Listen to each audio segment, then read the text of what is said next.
Hello everyone, I am Vipin Negi from Chandigarh educators. आज हम H P S S C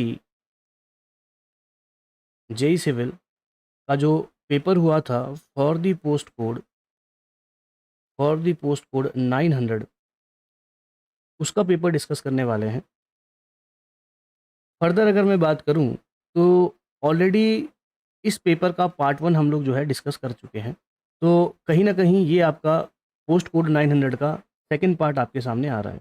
paper को discuss करने से पहले मैं सभी एस्पिरेंट को ये बताना चाहूँगा, हमीरपुर में चंडीगढ़ एजुकेटर्स का एक ऑफलाइन और ऑनलाइन बैच, जितने भी गवर्नमेंट एग्जामिनेशन होते हैं ए जेई हिमाचल में, उसके लिए ऑनलाइन और ऑफलाइन बैच आपका चल रहा है।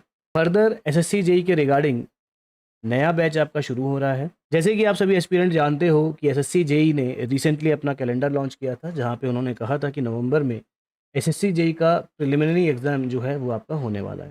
तो अगर आप अपने बेसिक कंसेप्ट को बिल्ड करके एग्ज़ाम में परफॉर्मेंस को और बूस्ट करना चाहते हैं तो ज्वाइन करने के लिए आप इन नंबर्स पे कांटेक्ट कर सकते हैं। तो चलिए शुरू करते हैं आज के डिस्कशन को। तो सबसे पहला क्वेश्चन जो आज का आपका रहने वाला है, तो एक बार फिर से मैं आपको बताना चाहूँगा कि 81th क्वेश्चन से पहले जितने भी आपके टेक्निकल क्वेश्चंस रहे हैं वो हमने ऑलरेडी पार्ट 1 में डिस्कस कर लिया है। फर्दर चलते हैं, क्वेश्चन को डिस्कस करते हैं। क्वेश्चन क्या पूछ रहा है, for a comfortable travel on a highway the centrifugal ratio should not exceed. Centrifugal ratio के बारे में आपसे पूछ रहा है कि सेंट्रीफ्यूगल रेशियो कितने से ज़्यादा नहीं होना चाहिए अगर आपको हाईवे पे कंफर्टेबल राइड करना है। तो सबसे पहली बात तो हमारे को ये मालूम होना चाहिए कि सेंट्रीफ्यूगल रेशियो होता क्या है। अगर मैं सेंट्रीफ्यूगल रेशियो की बात करूं तो सेंट्रीफ्यूगल रेशियो कहीं ना कहीं आपका सेंट्रीफ्यूगल फोर्स से निकल के आता है। अब सेंट्रीफ्यूगल फोर्स होता क्या है, जब भी हम किसी भी कर्ड पाथ पे मूव करते हैं, जब भी आपका कोई भी व्हीकल आपके कर्ड पाथ पे मूव करता है तो उस व्हीकल पे दो टाइप के फोर्सेस आपको लगते हुए देखने को मिलते हैं। अब इस व्हीकल को मैं बाहर निकाल के लेके आऊँ तो आपको कुछ ऐसे देखने को मिलेगा। तो this is your particular vehicle. तो इस व्हीकल के ऊपर आपको दो टाइप के फोर्सेस लगते हुए देखने को मिलेंगी। एक तो फोर्स जो आपका बाहर की तरफ आपको लगेगा ड्यू टू दिस कर्वेचर। एक फोर्स आपको बाहर की तरफ लगते हुए देखने को मिलेगा, दिस इज योर कर्वेचर की वजह से, that is your centrifugal force. और दूसरा इसका वेट। दरअसल में जो आपका सेंट्रीफ्यूगल फोर्स और जो वेट है व्हीकल का, इन दोनों के रेशियो को ही कहा जाता है सेंट्रीफ्यूगल रेशियो। अगर मैं सेंट्रीफ्यूगल रेशियो की बात करूं तो it is the force experienced by vehicle to its own wait.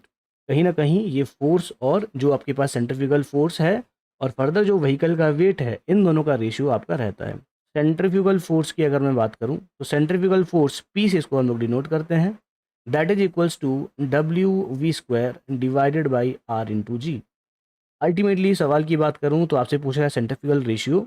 Centrifugal ratio आपका रहता है that is force experienced by the vehicle to its own weight, तो P/W that is equals to V² upon R into g. तो ये तो हो गया आपका सेंट्रीफ्यूगल रेशियो। सबसे पहली बात तो हमने ये जाना कि सेंट्रीफ्यूगल रेशियो होता क्या है। तो ये होता है आपका सेंट्रीफ्यूगल रेशियो। अब सवाल आता है कि इसके लिमिट के ऊपर, सवाल आपसे कहीं ना कहीं लिमिट आपसे पूछा है कि कितना इसका लिमिट रहना चाहिए। तो एज पर IRC जो आपके पास P/W रहता है फॉर रोड्स के लिए जो वैल्यू आपकी IRC रिकमेंड करता है दैट इज अबाउट 0.21 से लेके 0.25। और रेलवेज के लिए यही सेंट्रीफ्यूगल रेशियो जो है इसका वैल्यू रहता है तकरीबन 0.12। तो अल्टीमेटली आप देख सकते हैं कि जो आपके पास लास्ट लिमिट है दैट इज 0.25। अब 0.25 को अगर आप रेशियो में निकालो तो कहीं ना कहीं 1/4 आपको नजर आएगा। तो ऑप्शन नंबर डी जो है इस क्वेश्चन का सही हो जाता है। Now move to the next question, question number 82। Question number 82 क्या बोलता है, first operation during the detailed survey of a hill road पे जब आप डिटेल सर्वे करते हो तो उस टाइम आपका जो पहला ऑपरेशन होता है वो कौन सा होता है। तो सबसे पहली बात तो हम लोग यहाँ पे यही जान लेते हैं कि डिफरेंट टाइप्स ऑफ सर्वे कौन कौन से आपके परफॉर्म होते हैं जब भी हम लोग हाईवे को लोकेट करते हैं या हाईवे को सर्वे करते हैं। तो अगर मैं बात करूँ for survey for highway location के लिए कौन कौन से सर्वे आपके किए जाते हैं। तो सबसे पहली बात आपकी आती है मैप स्टडी। जब भी हम किसी भी हाईवे को लोकेट करने की बात करते हैं तो सबसे पहले उस एरिया का मैप स्टडी किया जाता है। उसके बाद आपके पास एक ऑपरेशन होता है जिसको हम लोग बोलते हैं रिकॉग्निशन। यहाँ पे आपका जो है माइनर सर्वे किया जाता है रिगार्डिंग दैट एरिया।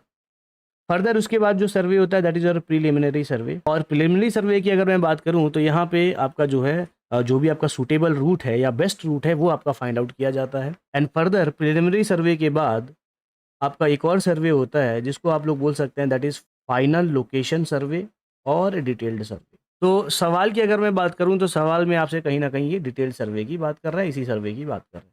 तो जब हम डिटेल सर्वे की बात करते हैं तो डिटेल सर्वे में सबसे पहले आपका जो प्रोसेस रहता है, वहाँ जो भी आपके पास बेंचमार्क है, जो भी आपके पास रेफरेंस पॉइंट है, वो आपको वहाँ पे सेलेक्ट करना होता है। तो फर्स्ट ऑपरेशन क्या रहता है? फर्स्ट ऑपरेशन या first step in a detail survey is is fixation of benchmark. तो बेंचमार्क को फिक्स करना आपका पहला यहाँ पे काम रहता है। तो ऑप्शन नंबर डी आपका सही हो जाता है for question number 82। Clear? Now now question number 83, अगला क्वेश्चन। क्वेश्चन क्या बोलता है? Super elevation on the road in snow bounded area should not exceed. Super elevation की बात कर रहा है और सुपर एलिवेशन आपसे पूछ रहा है कि स्नो बाउंडेड एरिया में सुपर एलिवेशन हम लोग कितना रखेंगे। तो इसके लिए सीधा सीधा आईआरसी का जो टेबल है वो आपको रिकमेंड करना है। तो जो आपके पास पहला टेरेन है, जो आपका प्लेन रोलिंग और स्नो बाउंडेड जो एरियाज है, इसके लिए मैक्सिमम जो आपके पास वैल्यू रहती है that is 7%, that is 1 in 15। Further आपका 10% and further 4% for urban and rolling terrain. सवाल की अगर मैं बात करूं तो सवाल में आपसे सीधे सीधे पूछा है, क्वेश्चन में अगर मैं बात करूं तो आपको सीधे सीधे पूछा है कि स्नो बाउंडेड एरियाज के लिए कितना आपके पास जनरली आपका सुपर एलिवेशन का वैल्यू रहता है, दैट इज योर 7%। तो 7% अगर आप देख रहे हैं तो ऑप्शन नंबर डी आपको दिख रहा है 7%, तो that is your correct answer. तो टेबल के साथ आराम से आप लोग मैच कर सकते हैं। चलिए नेक्स्ट क्वेश्चन देखते हैं। नेक्स्ट क्वेश्चन क्या बोलता है? Question number 84। Along a hill road, this is again from your highway engineering और आप बोल सकते हैं ट्रांसपोर्टेशन इंजीनियरिंग। क्या बोलता है? Along a hill road a side drain is provided. Side drain जो आप लोग प्रोवाइड करते हो हिल रोड में, उसके बारे में आपसे पूछ रहा है। ऑप्शन क्या बोलता है? Outer side of the spur curve, outer side of the reentrance curve, inner of both spur and reentrant curve, outer side of both spur and reentrant curve. कहीं ना कहीं ये different curves की बात कर रहा है जो हिली रोड्स में आप लोग प्रोवाइड करते हो। उसमें आपसे पूछ रहा है कि आप लोग जो साइड ड्रेन्स प्रोवाइड करते हो वो आप लोग कहाँ पे प्रोवाइड करते हो। सबसे पहली बात तो ये जो साइड ड्रेन्स हैं, ये साइड ड्रेन्स हम लोग प्रोवाइड क्यों करते हैं? ड्रेन की बात करें तो ऑब्वियस ही बात है, कहीं ना कहीं ये आपका जो है वाटर को कलेक्ट करने के लिए। कौन सा वाटर कलेक्ट? जो आपके पास जो रेन वाटर है उसको कलेक्ट करने के लिए, जो आपका कैम्बर से आपका रेन वाटर आएगा उसको कलेक्ट करने के लिए आप लोग जो है साइड ड्रेन्स प्रोवाइड करते हो। और साइड ड्रेन्स जो आपकी हमेशा पैरेलल चलती है रोड के साथ। ठीक। अब यहाँ पे आपसे पूछ रहा है कि ये डिफरेंट कर्व्स के बारे में बात कर रहा है। अगर मैं किसी हिली टेरेन को ऑब्जर्व करूँ तो यहाँ पे आपको डिफरेंट कर्व्स देखने को मिलेंगी। सवाल पूछ रहा है ये आपसे री एंट्रेंट कर्व के बारे में पूछ रहा है एंड स्पर कर्व के बारे में पूछ रहा है। अगर आप देखो तो अगर मैं हाईवेज़ की बात करूँ या हिली एरियाज़ की बात करूँ तो फॉर एग्जांपल मान लो यहाँ से कोई ऐसे रोड जा रहा है आपका लाइक दिस हिली एरियाज़ में। ठीक, इसका आप लोग इस तरीके से व्यू देख रहे हो। ये जो कर्व आपका अंदर को गया है, ये जो कर्व आपका जो अंदर को गया है, इसी को बोला जाता है री एंट्रेंट कर्व। इसी को आप लोग जो है बोल सकते हैं that is your concave and valley side, convex to hill side या कनकेव और वैली साइड। तो इस तरीके से आप लोग इसको री एंट्रेंट कर्व आप देख सकते हैं। एक और कर्व आपको यहाँ पे दिख रहा होगा जहाँ से आपका ये दूसरे साइड आपका चला जा रहा है रोड आपका। This is your silent curve, this is your silent curve. तो जैसे कि मैंने आपसे कहा कि अगर मैं साइड रेंज की बात करूं तो साइड रेंज हमेशा आपके जो आपका जो रोड है उसके पैरेलल में आपका चलता है। और साइड रेंज हिली एरियाज़ में अगर मैं बात करूं तो हमेशा वो इनर साइड आपका प्रोवाइड किया जाता है। कहाँ पे प्रोवाइड किया जाता है? आपके पास इनर साइड प्रोवाइड किया जाता है। Both spur and reentrant curve दोनों में आपका इनर साइड आपका प्रोवाइड किया जाता है। तो अल्टीमेटली ऑप्शन नंबर आपका क्या हो जाता है यहाँ पे सही? ऑप्शन नंबर सी आपका जो है इस क्वेश्चन का सही हो जाता है। Option number C is correct for question number 84। Option number 84 का ऑप्शन नंबर सी आपका करेक्ट हो जाता है। ठीक है, चलिए now next question. Next question क्या बोलता है देखिए ज़रा। Depth of reinforcement below the surface of concrete payment is generally kept. अब ये बात कर रहा है कि कंक्रीट पेमेंट, जब रिजिड पेमेंट आप लोग प्रोवाइड करते हो, तो उस वक़्त आप लोग डेप्थ कितना प्रोवाइड करोगे, ठीक? डेप्थ कितना प्रोवाइड करोगे रेनफोर्समेंट का, डेप्थ कितना प्रोवाइड करोगे रेनफोर्समेंट का सरफेस के नीचे। तो ये अगर मैं बात करूँ तो ये सवाल सीधे-सीधे जो आपका आईआरसी है, जो आपके पास आईआरसी का जो कोड है, आईआरसी का जो कोड है Indian road Congress, that is your IRC 58, IRC 58 से सीधा-सीधा उठाया गया सवाल है। आईआरसी 58 1988, एज़ पर आईआरसी 58 1988, यहाँ पे आपको क्लॉज़ नंबर देखने को मिलेगा 6.3। तो 6.3 में जाके अगर आप लाइन पढ़ोगे, तो वहाँ पे आपको देखने को मिलेगा that is placement of reinforcement about 50 below the surface. क्या बोलता है? ये बोलता है कि आपका placement of reinforcement about about 50 below the surface. तो सरफेस से 50 नीचे, इसका मतलब कितना हो गया? 5 सेंटीमीटर नीचे आपको प्रोवाइड। ऑप्शन नंबर ए आपका करेक्ट हो जाता है। सीधा-सीधा आपका कोड का रिकमेंडेशन आपसे यहाँ से पूछा गया है। अगला क्वेश्चन स्पेसिफिक स्पीड, तो कहीं न कहीं आपका ये फ्लूइड मशीनरी से सवाल आपसे पूछा गया है। The specific speed of turbine under a head of 300 metre to develop 200 horse power while running at 120 RPM. तो अगर मैं टरबाइन्स की बात करूं तो टरबाइन्स का स्पेसिफिक स्पीड आपको देखने को मिलता है NS is equals to N root P divided by H raise to the power 5/4। इस रिलेशन से आपको जो है स्पेसिफिक स्पीड टरबाइन का मिल जाता है। अगर मैं बात करूं स्पेसिफिक स्पीड की, तो इसके लिए यहाँ पे आपको डाटा दे रखा है।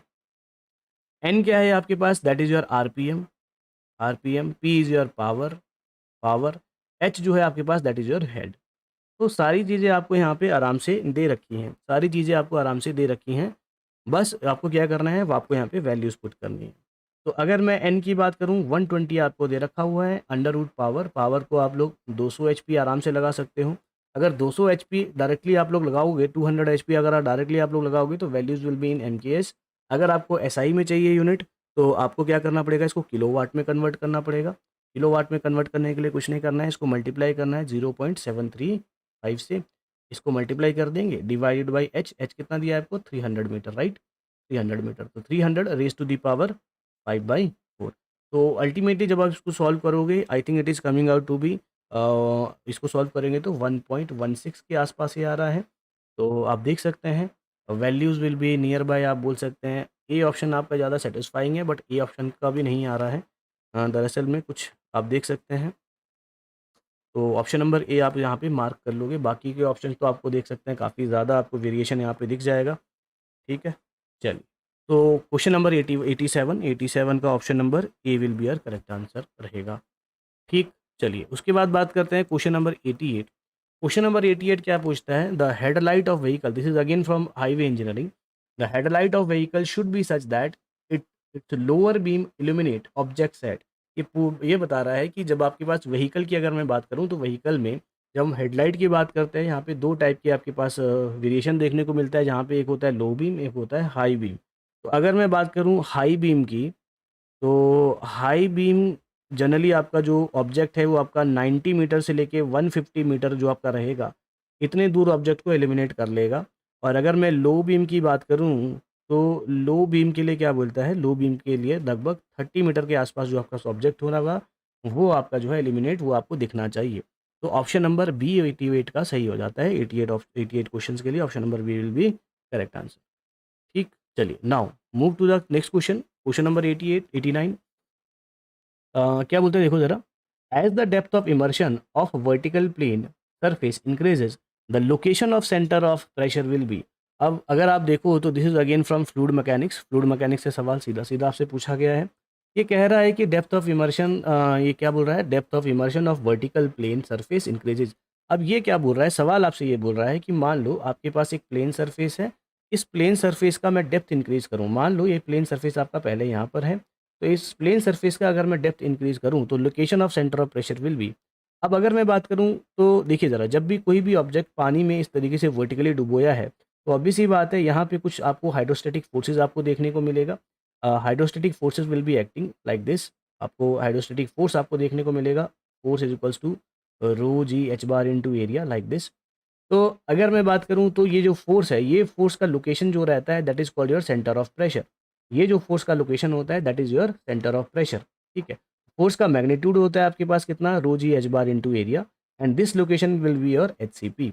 अब ये जो लोकेशन एच सी पी है, ये लोकेशन जो रहता है आपका जो कोई भी आपका ऑब्जेक्ट है, इसके सी जी से अगर मैं बात करूँ, अगर मैं इसको रेक्टेंगुलर मान रहा हूँ तो पर्टिकुलर, तो ये आपके पास सरफेस आपका मान लो, इसको मैं रेक्टेंगुलर सरफेस मान रहा हूँ, तो इसका सी जी कहीं ना कहीं सेंटर में ही देखने को मिलेगा। अगर ये हाइट एच है तो this is your H by two. तो अगर मैं एच सी पी की बात करूँ तो एच सी पी का वैल्यू आपको कैसे देखने को मिलता है, height of centre of pressure that is equals to H bar plus moment of inertia, H bar plus moment of inertia about जो भी आपके पास सेंट्रोइडल एक्सिस होता है, into sine square theta divided by H bar into area. इस relation से आपको जो है एच का रिलेशन मिल जाता है। अब ये पूछ रहा है कि जो भी आपके पास सेंटर ऑफ प्रेशर है, और फर्दर आपसे पूछ रहा है centre of gravity, centre of pressure और सेंटर ऑफ ग्रेविटी जो रहता है, इनके बीच का जो डिस्टेंस है वो कैसे वेरिएट करता है। अगर आप ध्यान से इस इक्वेशन को देखो तो किसी भी ऑब्जेक्ट का अगर मैं बात करूँ तो ये जो आपका ऑब्जेक्ट है इसका मोमेंट ऑफ इनर्शिया कांस्टेंट रहेगा। वर्टिकल आपने लगाया तो साइन थीटा विल बी 1, ठीक है, नहीं साइन 90 विल बी 1। तो further H bar into area, तो अगर आप ध्यान दो तो एरिया तो आपका कांस्टेंट रहेगा, तो ये पूरा टर्म आपका कांस्टेंट रहने वाला है। ये पूरा का पूरा टर्म आपका कांस्टेंट रहेगा। अगर ये पूरा का पूरा टर्म आपका कांस्टेंट रहता है तो आपको क्या देखने को मिलेगा, H C P minus H bar, H C P minus H bar must be equals to 1 upon H bar, must be equals to 1 upon H bar. एक तो आपको ये एक्सप्रेशन आपको डायरेक्टली देखने को मिल जाएगा, ठीक है। कहीं ना कहीं इन दोनों के बीच के डिफरेंस की वो बात कर रहा है, कहीं ना कहीं वो इन दोनों के बीच के डिफरेंस की बात कर रहा है। तो देखो यार, जैसे जैसे हम लोग डेप्थ ऑफ इमर्शन बढ़ाते जाएंगे, जैसे जैसे हम लोग डेप्थ ऑफ इमर्शन बढ़ाते जाएंगे, तो ये क्या बोल रहा है कि एच बार का वैल्यू अगर हम बढ़ाएंगे फर्दर, जो आपके पास H C P minus H bar है इन्वर्सली प्रोपोर्शनल है, कहीं ना कहीं H C P minus H bar इसके इन्वर्सली प्रोपोर्शनल है। तो ये वैल्यू आपकी क्या हो जाएगी, अगर ये इंक्रीज़ करेगा तो ये वैल्यू आपकी डिक्रीज़ करेगी, ये वैल्यू आपकी डिक्रीज़ करेगी। तो सीधे सीधे कहने का मतलब क्या है, जैसे जैसे आप लोग डेप्थ ऑफ इमर्शन इंक्रीज़ करोगे, जैसे जैसे आप लोग डेप्थ ऑफ इमर्शन इंक्रीज़ करोगे, तो जो भी आपका सेंटर ऑफ प्रेशर है वो आपका सी जी की तरफ मूव करने लग जाएगा, वो आपका सी जी की तरफ मूव करने लग जाएगा, they will become closer, they will become closer. तो अगर आप ऑप्शंस को ध्यान से देखो, तो अगर आप ऑप्शंस को ध्यान से देखो तो क्या बोल रहा है, देखो ज़रा। तो ऑप्शन देख सकते हैं आप लोग, क्या बोलते हैं, comes closer to the centre of gravity of area, moves apart from the centre of gravity of the area, ultimately coincide with the centre of gravity of the area, remains unaffected. तो कहीं ना कहीं option number A will be your more correct, जहाँ पे आप बोल रहे हैं कि सेंटर ऑफ ग्रेविटी के क्लोजर आएगा। तो आप देख सकते हैं इनवर्स रिलेशन है एच बार और एच सी पी का, ठीक है। चलिए, तो option number A will be your correct answer for 89th question. चलिए अगला क्वेश्चन देखते हैं। नेक्स्ट क्वेश्चन, क्वेश्चन नंबर 90 है, क्वेश्चन नंबर 90। देखिए क्वेश्चन नंबर 90 क्या बोल रहा है, if slope of a country is 10% to 25%, the terrain is classified as. अब आपसे बोल रहा है कि अगर आपके पास क्रॉस स्लोप जो होगा किसी भी एक पर्टिकुलर एरिया का, उसको आप लोग कैसा टेरेन उसको कहोगे, क्या वो आपका प्लेन टेरेन होगा, क्या वो आपका स्टीप होगा, रोलिंग होगा, माउंटेनस होगा। तो इसके लिए भी सीधा सीधा आपको एक टेबल है जो आपको ध्यान में रखना है। यहाँ पे मैं टेबल बना देता हूँ आपके लिए, type of terrain, type of terrain and further cross slope in percentage, ठीक। तो different types of terrain is there, plain, rolling, hilly and steep. Values की अगर मैं बात करूं तो क्रॉस स्लोप, अगर मैं प्लेन टेरेन की बात करूं, ranges between 0 to 10%। Further rolling की बात करूं तो 10 से 25, हिली की बात करूं तो 25 से 60, और स्टीप की बात करूं तो दैट इज़ ग्रेटर देन 60। तो अगर सवाल आपसे पूछा गया है, सवाल क्या बोल रहा है, 10 to 25, तो सीधा सीधा आप देख सकते हैं 10 to 25 कहीं ना कहीं ये रोलिंग टेरेन की बात कर रहा है। Option number C is correct for this question number 90। Question number 90 के लिए सीधा सीधा ऑप्शन नंबर सी आपका मैच कर गया, ठीक है। चल, नाउ नाउ अगला क्वेश्चन देखिए। अगला सवाल, this is again from highway engineering. क्या बोल रहा है, roundabouts are not suitable if number of vehicle exceeds. तो आप सभी ने देखा होगा roundabouts is like this, जहाँ पे आपके पास रोड्स, आपके पास जब भी आपके पास इस तरीके से अलाइनमेंट आपको चेंज करनी है, तो आप लोग जो है राउंड अबाउट यहाँ पे प्रोवाइड करते हो लाइक दिस। ठीक, तो this is your round about. तो अगर मैं राउंड अबाउट की बात करूँ तो इसकी कैपेसिटी कितनी होती है, तो मैक्सिमम कैपेसिटी इसकी जो रहती है, अपर लिमिटिंग जो इसकी रहती है, तो that is your 3000 vehicle per hour. 3000 vehicle जो रहती है इसकी अपर लिमिटिंग रहती है, अपर लिमिटिंग केस है इसका, मतलब मैक्सिमम व्हीकल ये इतना जो है वो आराम से टैकल कर पाएगा। फर्दर लोअर लिमिट है इसकी 500 vehicle per hour, 500 vehicle per hour, this is your lower limit, this is your lower limit. तो सीधे सीधे आपसे देख सकते हैं आप लोग question, that is your option number A will be your correct answer. तो सबसे पहली बात आपको ये भी समझने की ज़रूरत है कि जब हम रोटरीज की बात करते हैं, राउंड अबाउट्स को हम लोग रोटरीज भी कहते हैं, ठीक है। तो रोटरीज हम लोग कब बात करते हैं, कब हम लोग प्रोवाइड करते हैं, it is suitable when the traffic from all the four sides approaches are relatively equal. अगर आपके पास चारों साइड से जो ट्रैफिक है वो आपका ऑलमोस्ट सेम आ रहा है, तो इन दैट केस आप लोग रोटरीज प्रोवाइड करते हो।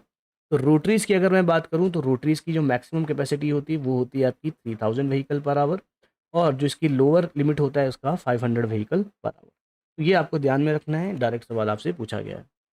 Now next question, question number 92। Question number 92 क्या बोलता है, देखो आप, this question is again from highway engineering. तो क्वेश्चन क्या बोलता है, overtaking time required for a vehicle with design speed of 50 kmph and overtaking acceleration is 1.25 meter per second square. To overtake a vehicle, moving at a speed 30 kmph is, क्या बोल रहा है, देखो ज़रा आपसे पूछ रहा है कि ओवरटेकिंग के लिए कितना टाइम रिक्वायर्ड है, ओवरटेकिंग के लिए कितना टाइम चाहिए अगर किसी व्हीकल का जो डिज़ाइन स्पीड है वो आपका 50 kmph है। ठीक है, अगर किसी व्हीकल का जो डिज़ाइन स्पीड है वो आपका 50 kmph है, और ओवरटेकिंग एक्सेलरेशन आपका जो है दैट इज़ योर 1.25 मीटर पर सेकेंड स्क्वायर। ओवरटेक किसको करना है, ओवरटेक उस व्हीकल को करना है जिस व्हीकल का जो स्पीड है वो आपका स्पीड है 30 kmph इसका स्पीड है। ठीक, तो सीधे सीधे इसके लिए आपको एक रिलेशन ध्यान में रखना है कि जो आपके पास टाइम ऑफ ओवरटेकिंग होता है that is equals to under root of 4s upon A.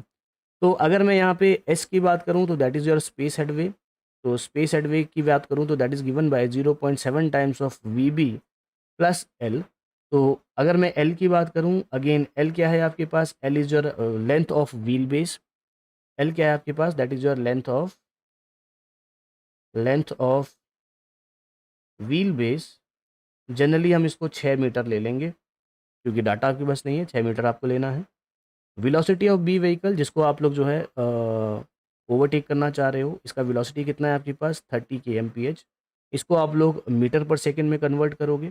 तो अगर मैं कन्वर्ट करूं तो देखो आपको क्या देखने को मिलता है, 0.7 इंटू 30 इंटू 5/18, ये हो गया कन्वर्ट, कन्वर्ट हो गया आपके पास +6 मीटर, +6। तो अल्टीमेटली जैसे आप इसको सॉल्व करेंगे you will be getting 111.83 metre, ये आपका स्पेस हेडवे आ गया।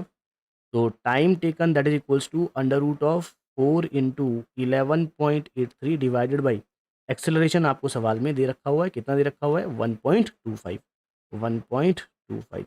जैसे आप इसको सॉल्व करते हो तो you will be getting value of 6.15। तो ऑप्शन नंबर कौन सा मैच कर रहा है, आप देख सकते हैं ऑप्शन नंबर बी आपका जो है मैच कर रहा होगा, 6.12 second. This is your correct answer. तो option number B is correct answer for question number 92। Question number 92 के लिए ऑप्शन नंबर बी आपका करेक्ट आंसर। देखिए अगला सवाल, देखिए क्वेश्चन नंबर 93 क्या पूछ रहा है, the minimum ratio of radii of two circular curves of a compound curve is kept. Compound curve के बारे में सवाल पूछ रहा है और उन दोनों के रेशियो के बारे में सवाल पूछ रहा है। तो सबसे पहली बात, कंपाउंड कर्व होते क्या है, कंपाउंड कर्व क्या होते हैं। तो कंपाउंड कर्व आपका कर्व इस टाइप का कर्व होता है, कंटिन्यूस कर्व होता है, बट उस कर्व का रेडियस जो है, रेडियस आपका अलग अलग रहेगा। फॉर एग्जांपल मान लो आपके पास एक कर्व है, इस कर्व का रेडियस मान लो आपके पास ये ओरिजिन इसका, ये आर रेडियस आपका ये है। फर्दर फर्दर क्या हो गया कि इस कर्व को इस आर रेडियस से जो है आप लोग आगे नहीं बढ़ा पा रहे हो, तो then in that case another radius will be taken and इस कर्व को फर्दर आगे बढ़ाया जाता है लाइक दिस। तो इसके लिए जो रेडियस है वो आपका अलग हो जाएगा लाइक दिस। इस टाइप के कर्व को आप कहा जाता है, इस टाइप को कर्व को कहते हैं हम लोग कंपाउंड कर्व। ठीक। अब कंपाउंड कर्व में क्या पूछ रहा है आपसे, ये पूछ रहा है कि ratio of radii of two circular curves, जो आपका टू दो आपके पास सर्कुलर कर्व है, एक सर्कुलर कर्व ये, दूसरा सर्कुलर कर्व है, इन दोनों के रेडियस का जो आपको ये रेशियो पूछ रहा है। एज पर IRC 73 1980 1980, तो इस कोड में आपको देखने को मिलेगा इन 9.18। ठीक, तो 9 पॉइंट आपका एक 18 क्लॉज है। तो यहाँ पे सीधे-सीधे उसने कहा है कंपाउंड कर्व के बारे में। क्या बोलता है कि ratio of two circular curves of a compound curve is to be taken 1.5:1। तो 1.5:1 का रेशियो आपको लेना पड़ेगा। ठीक है? तो 1.5:1 का रेशियो आपको लेना पड़ेगा। तो ऑप्शन आपको सीधा-सीधा दिख रहा है, option number B is correct answer for this particular question number 93 now. Next question is your question number 94, port sleepers. This is again from your transportation engineering और यहाँ पे आपसे पूछा है ये रेलवे से। Port sleepers are used if degree of curve does not exceed. Port sleepers अगर मैं बात करूँ तो port sleepers जनरली आपके पास दो सर्कुलर बोल्स जो होते हैं बेसिकली वो आपके प्लेस किए गए होते हैं रेल्स के नीचे, और यहाँ पे जो है उनको कनेक्ट किया जाता है विद अ टाई बार। ठीक, ऑब्सोलेट है, अब इसको यूज़ नहीं करते हैं, बस आपको रिकमेंडेशन दी सीधे से ध्यान में रखना है। तो रिकमेंडेशन क्या बोलता है, it can not be used on the curve sharper than 4 degree on a broad gauge. क्या बोल रहा है देखो ज़रा, पॉट स्लीपर्स की अगर मैं बात करूँ तो be used it can not be used on curves sharper than 4 degree on broad gauge. तो 4 डिग्री से ज़्यादा आप लोग जो है कर्व के ऊपर प्रोवाइड नहीं करोगे, तो option number A will be your correct answer. चलिए next question is question number 95। देखिए क्वेश्चन नंबर 95 क्या बोल रहा है, a heavy ladder resting on a floor and against a vertical wall may not be in equilibrium if. क्या बोल रहा है, आपने जो है एक दीवार के सामने एक सीढ़ी आपने रखा हुआ है, तो वो इक्विलिब्रियम में कब नहीं होगा, मे not be in equilibrium if if देखो जरा क्या बोलता है, floor is smooth and wall is rough. अगर आपके पास फ्लोर स्मूथ है, वॉल रफ है, ऑब्वियस सी बात है अगर वॉल रफ है फ्लोर स्मूथ है तो कहीं ना कहीं वॉल का फ्रिक्शन उस पर्टिकुलर सीढ़ी को, उस पर्टिकुलर लैडर को रोक देगा। ठीक। दूसरा केस क्या बोलता है, floor is rough and wall is smooth. अगर फ्लोर रफ हो जाएगा वॉल स्मूथ हो जाएगा फिर भी कोई दिक्कत नहीं है, वहाँ पे वो टिक सकता है, ऐसा कोई दिक्कत नहीं है। अगला क्या बोलता है, both floor and wall are rough. वो बोथ फ्लोर एंड वॉल आपका रफ हो जाएगा फिर तो बहुत बढ़िया केस हो जाएगा, वो तो एकदम बढ़िया ठीक जाएगा। क्वेश्चन अगला ऑप्शन बोलता है option number D, both floor and walls are smooth. अगर दोनों स्मूथ हो गए तो अभी सी बात है उसको फ्रिक्शन नहीं मिलेगा, जिस केस में वो जो है फर्दर वो गिर जाएगा। तो अभी सी बात है it will not able to maintain its equilibrium if both floor and wall are smooth. तो option number D will be your correct answer for question number 95। चलिए now next question, question number 96। Question number 96 क्या पूछ रहा है, a light rope is loaded with many equal weights at equal horizontal intervals. The point of suspension on the rope lie on a।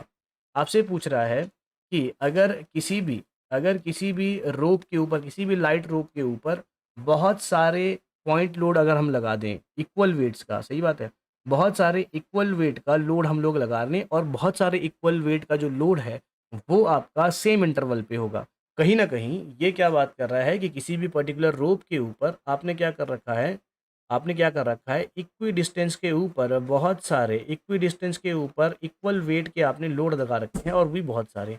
तो अगर आप ध्यान दो तो कहीं न कहीं ये यूडीएल की बात कर रहा है, सही बात है। अगर आप इसको कहीं न कहीं ध्यान दो तो कहीं न कहीं ये यूडीएल की बात कर रहा है, किसी भी रोप के ऊपर आपने यूडीएल लगा रखा हुआ है, ठीक। अब एक चीज़ बताओ, जब भी हम यूडीएल लगाते हैं रोप के ऊपर तो वो कैसा आपके पास प्रोफाइल बना के देगा, ऑब्वियस सी बात है it will be your parabolic profile. तो क्वेश्चन नंबर 96 का सीधा-सीधा आंसर हो जाता है option number A is correct answer. तो पैराबोलिक प्रोफाइल इसका बनेगा, ठीक है। अब सवाल में यहाँ पे आपका स्केटेनरी भी दिया हुआ है, उसके साथ कन्फ्यूजन नहीं होना है। सेल्फ वेट की वजह से जो भी आपको शेप देखने को मिलता है वो होता है केटेनरी। सेल्फ वेट की वजह से जो भी शेप देखने को मिलता है वो होता है कैटनरी, ये आपको ध्यान में रखना है। ठीक, यूडीएल लग गया तो आपका पैराबोलिक शेप आपको देखने को मिलेगा। Now next question is question number 97। Question number 97 क्या बोलता है? Pick up the correct statement from the following. Kinetic energy of a body, body के काइनेटिक एनर्जी की बात कर रहा है। काइनेटिक एनर्जी कहीं ना कहीं आपको सभी को मालूम है, कहीं ना कहीं वेलोसिटी या स्पीड की वजह से किसी भी बॉडी के अंदर आती है। ठीक, तो उसके बारे में पूछ रहा है। सवाल क्या दिया, ऑप्शंस क्या दिया है? Before impact is equals to that after impact, before impact is less than after impact, before impact is more than after impact, remains constant. देखो, जब भी कोई भी ऑब्जेक्ट काफ़ी हाई स्पीड में आ रहा है, जब भी कोई भी ऑब्जेक्ट एक काइनेटिक वेलोसिटी के साथ आ रहा है, ऑब्वियसली काइनेटिक एनर्जी के साथ आ रहा है, एक वेलोसिटी के साथ आ रहा है, किसी भी स्टेशनरी ऑब्जेक्ट के ऊपर वो हिट करेगा, किसी भी स्टेशनरी ऑब्जेक्ट के ऊपर हिट करेगा, तो ऑब्वियस सी बात है जितनी भी एनर्जी है वो एनर्जी इसमें स्टोर हो जाएगी। ठीक है, जितनी भी एनर्जी इस बॉडी में स्टोर हो जाएगी, जितना इस बॉडी का स्टोर करने का कैपेसिटी होगा उतनी वो स्टोर हो जाएगी। ठीक, तो कहीं ना कहीं अगर मैं बात करूं तो जितना एनर्जी इसके पास शुरू में रहेगा, इस बॉडी के पास जितना आपका एनर्जी रहेगा इम्पैक्ट से पहले, तो वो ऑब्वियस सी बात है वो ज़्यादा रहेगा as compare to after the impact. Impact के बाद वो एनर्जी इसमें स्टोर हो जाएगी, बॉडी के पास एनर्जी आपकी रिलेटिवली कम रहेगी। तो आप बोल सकते हैं ऑप्शन नंबर सी सीधा सीधा करेक्ट हो जाता है। Before impact is more than after impact, तो इम्पैक्ट से पहले काफ़ी ज़्यादा हो जाएगा, इम्पैक्ट के बाद वो जो एनर्जी होगी उस बॉडी में स्टोर हो जाएगी दूसरे बॉडी में जिसमें वो हिट करेगा। ठीक है, जो बॉडी आपका हिट करने के लिए आ रहा था उस बॉडी की जो है एनर्जी आपकी कम हो जाएगी। तो option number C will be correct answer for question number 97। देखिए अगला क्वेश्चन क्या है। क्वेश्चन आपसे पूछ रहा है कि moment of inertia of a square of side about an axis through its centre of gravity. ये आपसे पूछ रहा है, एक स्क्वायर है लाइक दिस, ये आपका square, this side is A, this side is, obvious सी बात है स्क्वायर का जो सेंटर ऑफ ग्रेविटी होगा that will be on this point. जहाँ पर भी आपके दो सिमेट्रिकल एक्सिस जो है आपस में टकराते हैं वहीं पे आपके पास जो सीजी आपका निकल के आता है किसी भी सिमेट्रिकल बॉडी का। यस, जब भी हम लोग सीजी की बात करते हैं सेंटर ऑफ ग्रेविटी आपका कहाँ पे लाई करता है? सेंटर ऑफ ग्रेविटी आपका सिमेट्रिकल एक्सिस पे लाई करता है। और अगर आपके पास एक से ज़्यादा सिमेट्रिकल एक्सिस किसी भी बॉडी पे ऊपर देखने को मिल रहा है, तो जहाँ पे वो दो सिमेट्रिकल एक्सिस आपके कोइंसाइड करेंगे वहीं पे आपकी सीजी आपको देखने को मिलेगा। क्लियर है? चलिए, उसके बाद आपसे क्या पूछ रहा है, इस सीजी के थ्रू जो आपकी एक्सिस जा रही है उस एक्सिस के अबाउट मोमेंट ऑफ इनर्शिया की बात कर रहा है।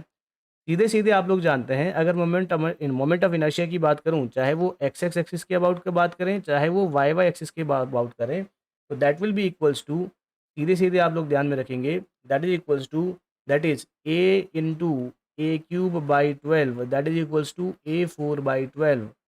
तो ऑप्शन नंबर बी आपका सही हो जाता है 98 के लिए। ऑप्शन नंबर बी आपका सही हो जाता है 98 के लिए। चलिए, now next question, question number 99। Question number 99 क्या पूछ रहा है? Due to attack of dry rot the timber is, कहीं ना कहीं आपका बीएमसी का है, टिम्बर वाले सेक्शन से पूछा गया है, बिल्डिंग मटेरियल। ड्राई रॉट के बारे में पूछ रहा है। तो सबसे पहली बात, ड्राई रॉट होता क्या है, ड्राई रॉट कहाँ पे होता है? ड्राई रॉट बेसिकली आपको देखने को मिलता है, कहाँ पे देखने को मिलता है? आपको ऐसी जगह पे देखने को मिलेगा जहाँ पे आपका एयर का सर्कुलेशन नहीं होता है। जहाँ पे आपका एयर का सर्कुलेशन नहीं होता है वहाँ पे आपको ड्राई रॉट देखने को मिलता है। ठीक, जिसके वजह से फर्दर वहाँ पर जो भी आपके पास वुडन सेक्शन रहेगा, कोई भी आपके पास टिम्बर का आपके पास वहाँ पे कोई मेंबर है, तो वो आपको जो है पाउडर फॉर्म में आपको देखने को मिल जाएगा। ठीक है, तो आपको पाउडर फॉर्म में देखने को मिल जाएगा जहाँ पे वेंटिलेशन नहीं होती है। तो ड्राई रॉट की वजह से आपको क्या देखने को मिलता है? Reduces to powder. जो भी आपका टिम्बर है वो आपके पाउडर फॉर्म में आपको देखने को मिलेगा। कहाँ पे ये होगा? ऐसे एरियाज़ में होगा जहाँ पे आपका सर्कुलेशन एयर का नहीं होता है, एग्जाम्पल किचन और बाथरूम में। ठीक, now next question, question number 100। Question number 100 क्या पूछ रहा है? The constituents of cement which is responsible for all the undesirable properties in the cement. Cement में अनडिजायरेबल प्रॉपर्टीज किस कॉन्स्टिट्यूएंट्स की वजह से देखने को आपको मिल जाती है? तो अगर आप ऑप्शन में देखो, dicalcium silicate, tricalcium silicate, tricalcium aluminate and tricalcium aluminoferrite, मतलब चारों आपको बोगस कंपाउंड आपको दे रखे हैं। अगर मैं बात करूं इन चारों में से जो भी आपके पास मिनरल है जिसकी वजह से अनडिजायर्ड प्रॉपर्टी आती है, that is your tricalcium aluminate. Tricalcium aluminate की वजह से जो भी अनडिजायरेबल प्रॉपर्टीज़ है वो आपको सीमेंट के अंदर देखने को मिलती है। अब कौन सी अनडिजायरेबल प्रॉपर्टी आपकी आती है ट्राई कैल्शियम अल्यूमिनेट की वजह से? ट्राई कैल्शियम एल्यूमिनेट की अगर मैं बात करूं तो ये आपके पास एक ऐसा मिनरल है which is responsible for flash setting of cement. Try calcium aluminate, जो आपके पास ट्राई कैल्शियम एल्यूमिनेट है C3A,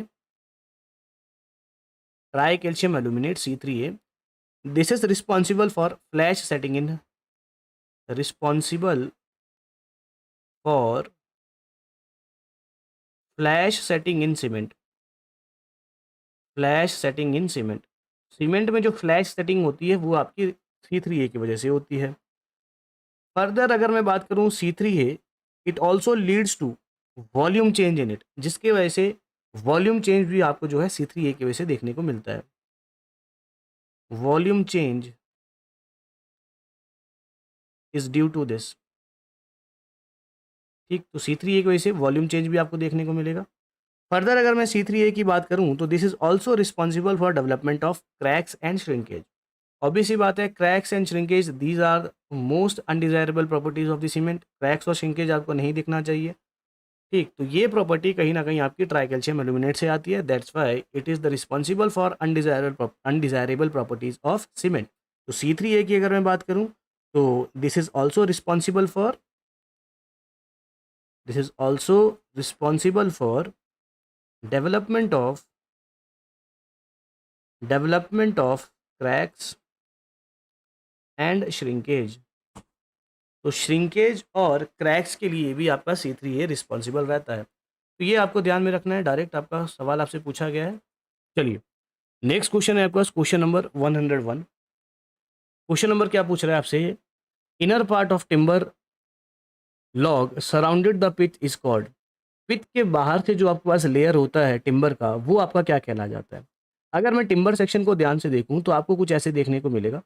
सबसे अंदर पार्ट आपको जो देखने को मिलता है that is called your pitch, that is called your pitch या पिच।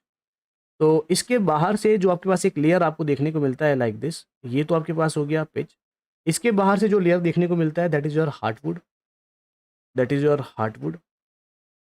हार्टवुड के बाहर से आपका एक और लेयर आपका रहता है, हार्टवुड के बाहर से आपका एक और लेयर आपका रहता है, that is called your sapwood, that is your sapwood. और सैपवुड के बाद फर्दर आपको देखने को मिलता है कैम्बियम लेयर। सैपवुड के बाद आपको देखने को मिलता है कैम्बियम लेयर। सैपवुड के बाद आपको देखने को मिलेगा कैम्बियम लेयर, कैम्बियम लेयर। और कैम्बियम लेयर के बाद फर्दर आपको बार्क देखने को मिल जाएगा लाइक दिस। फर्दर आपको बार्क देखने को मिल जाएगा, इनर बार्क आउटर बार्क। तो सवाल की अगर मैं बात करूं, सवाल आपसे पूछा है सीधे सीधे आपके पिच के बाहर क्या होता है। पिच के बाहर आपने देखा दैट इज योर हार्टवुड। तो option number C is correct answer for this. तो option number C correct answer for 101। Now next question, question number 102। Clay and silt content in a good brick earth must be at least. Clay और silt का content किसी भी अच्छे brick के लिए कितना ratio आपका रहना चाहिए। तो अगर मैं डिफरेंट रेशियो की अगर मैं बात करूं तो क्ले और सिल्ट की अगर मैं बात करूं, क्ले और सिल्ट की अगर मैं बात करूं तो this is to between, this is between 50%, 50% आपका जनरली रहना चाहिए। डिफरेंट अगर मैं कॉन्स्टिट्यूएंट्स की बात करूं तो क्ले और अलुमिना का जो रेशियो होता है, या क्ले और अलुमिना जो आपका रहना चाहिए दैट इज 20 to 30% क्ले और अलुमिना रहना आपका चाहिए। सिल्ट कंटेंट की अगर मैं बात करूं तो सिल्ट कंटेंट आपका 30% रहना चाहिए। सैंड और सिलिका की अगर मैं बात करूं, सैंड सिलिका आपका रहना चाहिए 35 to 50%। And further clay plus silt that is between 50%। तो ऑप्शन नंबर ए सीधा सीधा आपका 50% क्ले और सिल्ट का पोर्शन आपका रहना चाहिए। Next question, plastics are compounds of carbon with elements. तो अगर मैं सीधे सीधे अगर प्लास्टिक्स की बात करूं, अगर मैं प्लास्टिक्स की बात करूं तो दीज आर द पॉलीमर्स। और बेसिक ब्लॉक जो होता है आपका पॉलीमर्स का, बेसिक ब्लॉक जो होता है आपका पॉलीमर का, ब्लॉक ऑफ पॉलीमर, वो होता है आपका hydrocarbon, hydrocarbon chains, nitrogen, oxygen, fluorine, fluorine atom, fluorine, chlorine atoms etcetera. तो सवाल को पढ़ते हैं। Plastics are the compound with element hydrogen, yes hydrogen is there, nitrogen बिल्कुल आपको दिख रहा है, नाइट्रोजन आपका, ऑक्सीजन, तो हाइड्रोकार्बन, ऑक्सीजन और नाइट्रोजन आपको देखने को मिल जाएंगी। तो option number D is correct answer for this. तो कहीं ना कहीं जो आपके प्लास्टिक्स होते हैं ये आपके पॉलीमर्स ही हैं, पॉलीमर्स का एक टाइप ही है। तो option number D is correct answer. Now question number 104, question number 104 क्या बोल रहा है? The three basic raw material which are needed in large quantity for the production of steel is. जब भी हम लोग स्टील के प्रोडक्शन की बात करते हैं तो सबसे पहली बात तो आपको क्या चाहिए रहता है? आपको कोल प्रेजेंट चाहिए, आपको कोल चाहिए, आपको आयरन के ओर चाहिए, ऑब्वियसली था आयरन के ओर से ही आपका निकलेगा। फर्दर यहाँ पे आपका लाइमस्टोन का भी काफ़ी ज़्यादा यूज़ होता है, फर्दर आपका लाइमस्टोन का भी काफ़ी आपका यूज़ होता है। तो ऑप्शन नंबर सी आपका सीधा सीधा आपको देखने को मिल रहा है। ये आयरन ओर, ऑब्वियसली बात है आयरन ओर इज़ देयर, कोल, कोल की वैल्यू, कोल भी आपको चाहिए रहता है, और फर्दर आपका लाइमस्टोन, तो लाइमस्टोन भी आपको यहाँ पे चाहिए रहेगा। ठीक है, तो आप देख सकते हैं, तो यहाँ पे आयरन ओर है, कोल है और लाइमस्टोन है। तो अगर आप ध्यान दो तो एक नोट पॉइंट मैं आपको ध्यान देना चाहता हूँ। तो जब भी हम लोग मैन्युफैक्चर की बात करते हैं स्टील की, तो मैन्युफैक्चर 1 टन ऑफ स्टील, अगर 1 टन स्टील को मैन्युफैक्चर करना है उसके लिए 8 टन्स ऑफ कोल की रिक्वायरमेंट होती है, further 4 tons of iron ore आपको चाहिए रहता है, एंड फर्दर 1 टन लाइमस्टोन भी आपको चाहिए रहता है, 1 ton limestone is also needed. तो ये 3 वैल्यूज आपको ध्यान में रखना है। तो सीधे सीधे आपका ऑप्शन नंबर सी आपका करेक्ट हो जाएगा। चलिए next question, question number 105, question number 105 gneiss के बारे में पूछ रहा है। Gneiss is obtained from, gneiss is obtained from. तो सबसे पहली बात तो नेसेस की अगर मैं बात करूं तो नेसेस आपका सेडिमेंट्री जो आपके पास रॉक्स है वहाँ पर भी देखने को मिलता है, फर्दर नेसेस आपका मेटामॉर्फिक रॉक वहाँ पे भी देखने को मिलता है। तो यहाँ से आप एक और चीज़ आइडिया लगा सकते हैं, अगर नेसेस की बात करूँ तो नेसेस आपको जो मिलता है कहाँ से प्राप्त किया जाता है, that is from your sedimentary and metamorphic rock, दोनों से आपको देखने को मिलेगा। तो option number D will be your correct answer. अब सवाल होगा सेडिमेंट्री रॉक्स क्या होता है? सेडिमेंट्री रॉक्स आपके पास ऐसे रॉक्स होते हैं जो आपके जो सेडिमेंट्स जो होते हैं, जो भी आपका प्री एग्जिस्टिंग रॉक है उनके सेडिमेंट की कंसोलिडेशन की वजह से, सेडिमेंट्स के कंसोलिडेशन की वजह से आपको जो है सेडिमेंट्री रॉक फॉर्मेशन आपको देखने को मिलता है। इग्नेशियस रॉक क्या होता है? इग्नेशियस रॉक आपका सबसे पहला जो रॉक बनता है that is your Ignatius rock. Further उसके बाद मेटामॉर्फिक रॉक, जो भी आपके पास पहले से ही प्री एग्जिस्टिंग आपके पास जो आपके पास रॉक्स हैं, ठीक है, जो भी आपका प्री एग्जिस्टिंग रॉक है उनका जो मेटामॉर्फिज्म होता है, मेटामॉर्फिज्म मतलब under the influence of high heat and pressure, high heat और प्रेशर में इनका जो कैरेक्टरिस्टिक्स है वो थोड़ी मॉडिफाइड हो जाती है, तो उनको जो मेटामॉर्फिक रॉक आपको कहा जाता है। नेसेस की अगर मैं बात करूं तो नाइसेस जो आपके पास है नाइस, तो इसको जो है सेडिमेंट्री और मेटामॉर्फिक रॉक जनरली बोला जाए। ठीक, now next question is question number 106, question number 106 chemically marble is known as, marble के बारे में पूछ रहा है और मार्बल की केमिकल क्लासिफिकेशन पूछ रहा है। ध्यान देंगे, ये केमिकल क्लासिफिकेशन आपका मार्बल का पूछ रहा है। तो मार्बल की अगर मैं बात करूं तो केमिकली आपका कैल्शियस आपका रहता है, सीधा सीधा कैल्शियम उसमें ज़्यादा रहता है, ठीक है, तो कैल्शियस रॉक आपका रहता है। फर्दर ध्यान रखना, अगर मार्बल को पूछा जाए और मार्बल का इसने अभी तो केमिकल आपसे पूछ लिया, केमिकल क्लासिफिकेशन, दूसरी ओर अगर आप मार्बल का जियोलॉजिकल क्लासिफिकेशन पूछें, जियोलॉजिकल या जियोलॉजिकली, तो geologically marble is related to metamorphic rock, ये आपका मेटामॉर्फिक रॉक है, मेटामॉर्फिक मेटामॉर्फिक रॉक है, और chemically this is your calcareous. ध्यान रखेंगे आप लोग इसका। Now next question is question number 107, question number 107 क्या बोलता है? To give the brilliant finish the type of varnish used is. अगर मैं वार्निश की बात करूं तो ये चारों टाइप आपके वार्निश के ही टाइप है, water varnish, spirit varnish, turpentine varnish and oil varnish, ये चारों आपके कहीं ना कहीं वार्निश के ही टाइप है। ऑयल वार्निश वार्निश की अगर मैं बात करूं, सबसे पहले यहाँ देखो ऑयल वार्निश ये आपका सबसे ज़्यादा प्रोटेक्टिव रहता है, स्पिरिट वार्निश जो होता है आपका सबसे ज़्यादा अट्रैक्टिव रहता है। तो ऑब्वियस सी बात है, अगर मैं बात करूँ ब्रिलियंट फिनिश की, तो जो भी आपका अट्रैक्टिव रहता है वही आपका ब्रिलियंट फिनिश देगा। तो ऑब्वियस सी बात है, spirit varnish will give you brilliant finish. Turpentine की बात करूँ तो सबसे ज़्यादा कंडीशन, मोस्ट कंडीशनल आपके पास टर्पेंटाइन रहता है, एंड फर्दर आपका water varnish is also there. तो ऑप्शन नंबर सीधा सीधा आपको मिल रहा है स्पिरिट वार्निश। स्पिरिट वार्निश आपका मोस्ट अट्रैक्टिव आपका रहता है, मोस्ट अट्रैक्टिव। ठीक। दूसरी बात, अगर मैं वार्निश की बात करूँ तो वार्निश की अगर मैं बात करूँ, यहाँ पे 3 टाइप की चीज़ आपको देखने को मिलेगी, रेजिन्स, ड्रायर्स एंड सॉल्वेंट। ठीक है। अब रेजिन्स के बेसिस पे आपके सॉल्वेंट जो है वो आपका रेजिन्स के ऊपर डिपेंड कर जाता है। ठीक। अब ड्रायर की बात करूँ तो लिथेज और वाइट कॉपर आपके जनरली ड्रायर्स रहते हैं। ठीक है। तो ये आपका वार्निश रह गया। उसके बाद आती है बात 108, question number 108, durability of building stone is affected by.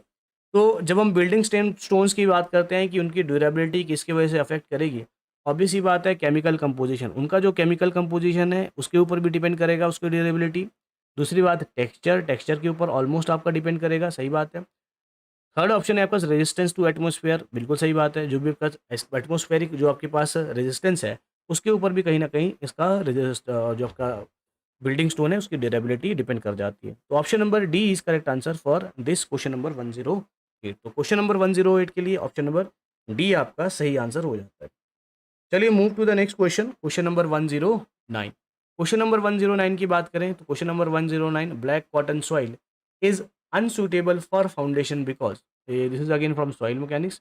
तो पूछ रहा है black cotton soil is unsuitable for foundation because its bearing capacity is low, permeability is uncertain, particles are cohesive, properties to undergo volumetric change due to variation of moisture content।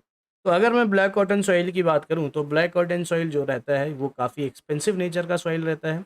Expensive nature का मतलब क्या है कि यहाँ पे जो shrinkage और आप बोल सकते हैं श्रिंकेज और स्वेलिंग इसमें काफ़ी ज़्यादा देखने को मिलती है, जिसको आप लोग वॉल्यूम चेंज बोल सकते हैं, जिसके वजह से फर्दर ये काफ़ी अनसूटेबल रहता है आपके फाउंडेशन वर्क के लिए। कहीं न कहीं आपका सुपर स्ट्रक्चर को ये अफ़ेक्ट कर सकता है वहाँ पे, वेरिएशन की वजह से यहाँ पे आपको सेटलमेंट काफ़ी ज़्यादा देखने को मिल सकती है। तो आप बोल सकते हैं option number D is correct answer, property to undergo volumetric change, जिसको हम लोग स्वेलिंग एंड श्रिंकेज आपको बोलते हैं। ठीक है? तो option number D is correct. Now question number 110, question number 110, the brick laid its breadth parallel to the face of the wall is known as. क्या बोल रहा है? Width laid its width breadth parallel to face of wall is known as. Wall के face के साथ आपने क्या किया है, वॉल का फेस है, for example this is your wall, तो इसके फेस पे, इसके वॉल का जो फेस है parallel to the face of the wall, यहाँ पे आपने विड्थ को प्लेस कर दिया है लाइक दिस। यहाँ पे आपने विड्थ को प्लेस कर दिया है लाइक दिस। ठीक। यहाँ पे आपने विड्थ को प्लेस कर दिया। अगर आप इसका एलिवेशन व्यू देख रहे हैं तो ये आपका स्ट्रेचर हो गया, एस एस एस ये लेंथ वाला पोर्शन हो गया, और यहाँ पे अगर आप देखो तो ये वाला पोर्शन आपको कहीं ना कहीं हेडर पोर्शन आपको दिखाएगा लाइक दिस। ये आप लोग टॉप व्यू देख रहे हैं, ध्यान रखना। तो जब आप लोग यहाँ से इसको देखोगे तो कहीं ना कहीं आपको हेडर वाले सेक्शन आपको देखने को मिल जाएंगे, कहीं ना कहीं आपको हेडर वाला सेक्शन आपको देखने को मिल जाएगा। तो यही आपके पास फेस है। तो फेस के अलॉन्ग ये क्या बोल रहा है, ब्रेड्थ इज पैरेलल, ब्रेड्थ जो आपके पास, विड्थ जो है आपके पास वो पैरेलल है फेस ऑफ द वॉल के। तो अगर आप फेस ऑफ द वॉल के विड्थ आपका पैरेलल रहेगा तो कहीं ना कहीं आपको हेडर जो है वो आपका कहलाता है। तो उसको हम लोग क्या बोलते हैं, उसको हेडर हम लोग कहते हैं। तो option number A is correct answer. जो आपका ये पोस्ट कोड 900 था, इसका जो सेकेंड पार्ट है, सेकेंड पार्ट आपका यहीं पे होता है ख़त्म। तो होप सो जितने भी क्वेश्चन हमने आज डिस्कस किए हैं आप सभी को समझ में आया होगा। इसका जो पार्ट 3 है, जो रिमेनिंग क्वेश्चंस है वो आपके जल्दी लेके आएंगे। Thank you so much guys. अगर आपको पसंद आया हो तो प्लीज़ लाइक करिएगा, तो शेयर करिएगा अपने दोस्तों के साथ, and all the best for your further preparation. Thank you so much.